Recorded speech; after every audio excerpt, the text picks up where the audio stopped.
بسم اللہ الرحمن الرحیم۔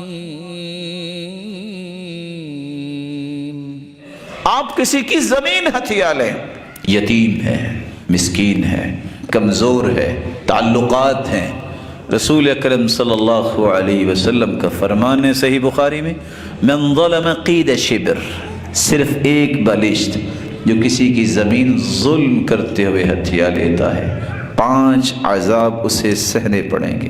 قیامت کا دن ہوگا، 7 زمینوں کی مٹی اسے کھودنی پڑے گی۔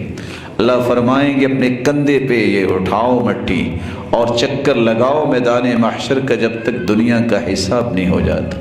پھر 7 زمینوں کا طوق طوقہ من 7 اراضین، 7 زمینوں کا طوق اس کے گلے میں ڈال دیا جائے گا، پھر اسے 7 زمینوں کے نیچے دھنسا دیا جائے گا۔